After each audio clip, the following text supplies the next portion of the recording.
بالله من الشيطان الرجيم بسم الله الرحمن الرحيم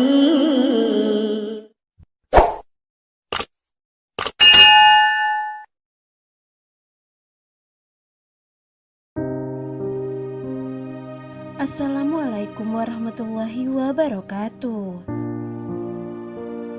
Nabi Sulaiman alaihissalam dikenal sebagai sosok nabi yang menguasai manusia, hewan, hingga bangsa jin sekalipun. Sebagai bentuk mukjizat baginya, hingga akhir hayat pun, Nabi Sulaiman diberikan mukjizat oleh Allah Subhanahu wa Ta'ala sebagai pelajaran bagi seluruh umat Muslim. Wafatnya Nabi Sulaiman merupakan salah satu peristiwa yang diabadikan di dalam Al-Quran. Seperti apakah cerita wafatnya Nabi yang dikaruniai kerajaan yang agung itu?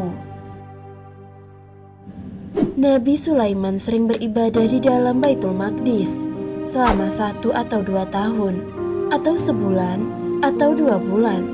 Ada kalanya kurang dari itu, dan ada kalanya lebih.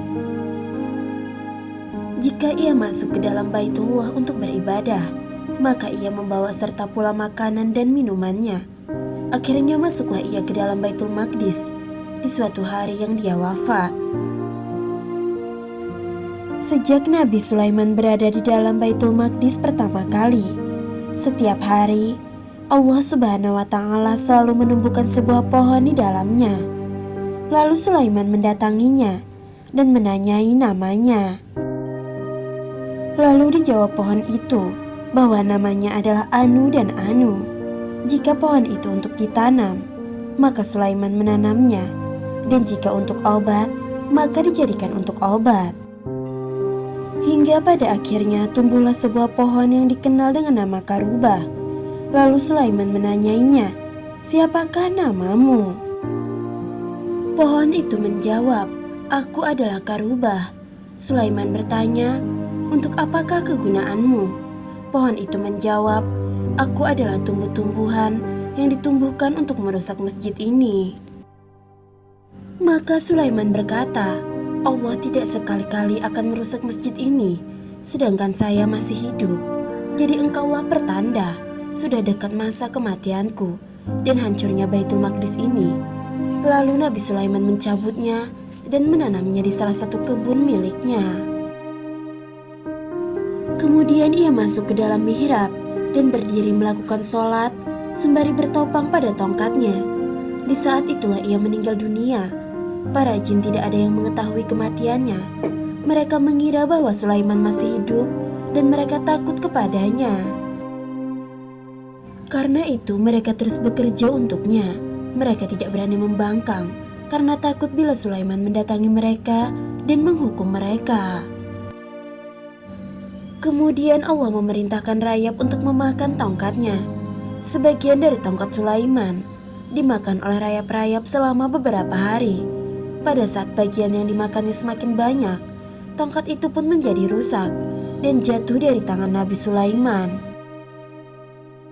Jasad Nabi Sulaiman tersungkur dan terhempas ke bumi. Melihat kejadian itu, para jin menghentikan kerjanya. Secepat mungkin mereka berlari.